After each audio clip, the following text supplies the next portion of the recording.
Hi friends, welcome back to Ramnath Koorakkadai kitchen. இன்றைக்கி நம்ம கிச்சனில் ரொம்ப ஹெல்த்தியான அதே சமயத்தில் ரொம்ப ஈஸியான பிரேக்ஃபாஸ்ட் அண்ட் டின்னர் ரெசிபி தாங்க பார்க்க போகிறோம். கோதுமை ரவை எப்படி செய்கிறதுன்னு பார்க்கலாங்க. பிகினர்ஸ் கூட ரொம்ப ஈஸியாக செஞ்சிடலாங்க. இந்த கோதுமை ரவை நான் செய்கிற இதே மெத்தடில் செஞ்சிங்கன்னா நல்ல உதிரி உதிரியாக சாஃப்டான டேஸ்டியான ரவை செய்யலாம். வாங்க எப்படி பண்ணுறதுன்னு பார்க்கலாம்.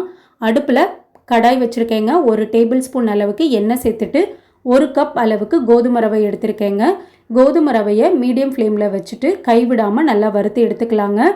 ஒரு 4 நிமிஷம் கிட்ட நல்லா வறுத்துட்டேங்க. நல்லா கோதுமை ரவை மணம் வரும், அந்த அளவுக்கு வறுத்து எடுத்துக்கணுங்க. இந்த மாதிரி செய்யும்போது கோதுமை ரவை நம்மளுக்கு உதிரி உதிரியாக இருக்கும், டேஸ்ட் வைஸ் சூப்பராக இருக்குங்க. இப்போ இந்த அளவுக்கு வறுப்பட்டதுக்கப்புறம் தட்டில் எடுத்து மாற்றி வச்சுட்டேன்.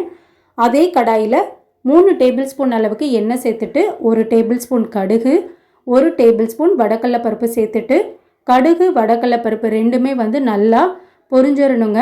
வடக்கடலை பருப்பு கருக விட்டுறாதீங்க. இந்த அளவுக்கு நல்லா செவந்ததுக்கப்புறம் வரமிளகா 3 சேர்த்துருக்கேங்க. பச்சை மிளகா 2 கீரி சேர்த்துக்கிறேன். இஞ்சி அரை துண்டு அளவுக்கு தட்டி சேர்த்துக்கலாங்க. கோதுமை ரவைக்கு இஞ்சியோட ஃப்ளேவர் ரொம்ப நல்லா இருக்குங்க. இப்போ இந்த அளவுக்கு வறுப்பட்டதுக்கப்புறம் கொஞ்சமாக கருவேப்பிலையும் சேர்த்துட்டு 2 நிமிஷம் போல் எண்ணெயில் நல்லா வதக்கி விட்டுக்கலாங்க. இப்போ இஞ்சி பச்சை மிளகா வரமிளகா எல்லாமே எண்ணெயில் நல்லா வதங்கிருச்சுங்க. நான் சின்ன வெங்காயம் ஒரு 30 அளவுக்கு எடுத்து கட் பண்ணி சேர்த்துக்கிறேன். நீங்கள் சின்ன வெங்காயம் சேர்க்க விருப்பம் இல்லைன்னா பெரிய வெங்காயம் மீடியம் சைஸில் 2 கட் பண்ணி சேர்த்துக்கோங்க. வெங்காயம் வதங்கிறதுக்கு கொஞ்சமாக நான் உப்பு சேர்த்துட்டு நல்லா வதக்கி விட்டுக்கிறேங்க. அடுப்பை மீடியம் ஃப்ளேமில் வச்சுக்கோங்க. வெங்காயத்தோட கலர் நமக்கு கொஞ்சம் மாறணும். இந்த அளவுக்கு கலர் நல்லா மாறினதுக்கப்புறம் நம்ம தேவையான அளவு தண்ணி சேர்த்துக்கலாங்க. நான் 1 கப் அளவுக்கு கோதுமை ரவை எடுத்திருக்கேன். அதுக்கு 2 கப் அளவு தண்ணி கரெக்டான மெஷர்மெண்ட்டுங்க. அதிகமாக சேர்த்திட வேணாம். தண்ணி ரொம்ப அதிகமாக சேர்த்திட்டோன்னா ரவை கொஞ்சம் குலைவாக இருக்குங்க. 1 கப் ரவைக்கு 2 கப் தண்ணி சேர்த்தா நல்லா உதிரி உதிரியாக இருக்கும். இப்போ ரவைக்கு தேவையான அளவு உப்பும் சேர்த்துட்டு மூடி போட்டு மூடி வச்சிடலாங்க. நல்லா தண்ணி கொதிச்சு வந்ததுக்கப்புறம் நம்ம ரவை சேர்த்துக்கலாம்.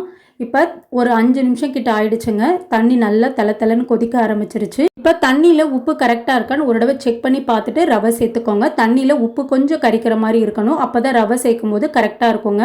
எனக்கு கரெக்டாக இருக்குது உப்போட அளவு. இப்போ நான் வறுத்து வச்சுருக்க கோதுமை ரவையும் சேர்த்துக்கிறேங்க. அடுப்பை லோ ஃப்ளேமில் வச்சுட்டு நல்லா கிளறி விட்டுக்கோங்க. கோதுமை ரவை மூடி வச்சு நல்லா வேக வைக்கணுங்க. ரவை கொஞ்சம் நமக்கு வேகணும் கோதுமை ரவை. இப்போ ஒரு 3 நிமிஷம் கிட்ட நான் மூடி போட்டு மூடி வச்சிடுறேங்க. நல்லா வேகட்டும். ஒரு 3 நிமிஷத்துக்கு அப்புறம் பார்க்கலாம். இப்போது 3 நிமிஷத்துக்கிட்ட ஆயிடுச்சுங்க. ஓப்பன் பண்ணி பார்க்கலாம் ரவை எந்த அளவுக்கு வெந்திருக்குன்ட்டு. தண்ணி எல்லாமே நல்லா வத்திருச்சுங்க. நல்லா உதிரி உதிரியாக சூப்பராக வந்துருச்சு. அதே மாதிரி நம்ம இஞ்சி சேர்த்துருக்கிறனால வாசனை ரொம்ப சூப்பராக இருக்குது. இப்படி ரவையை நல்லா அமுத்தி விட்டுருங்க. அமுத்தி விட்டுட்டு அடுப்பை நல்லா லோ ஃப்ளேமில் வச்சுட்டு திரும்ப ஒரு 2 நிமிஷம் மட்டும் மூடி போட்டு வச்சுக்கலாம். இப்போது 2 நிமிஷத்துக்கு அப்புறம் ஓப்பன் பண்ணி பார்த்துடலாங்க. நல்லா சூப்பராக வெந்துருச்சு பாருங்கள். நல்ல உதிரி உதிரியாக கோதுமை ரவை நமக்கு சூப்பராக ரெடி ஆயிடுச்சுங்க.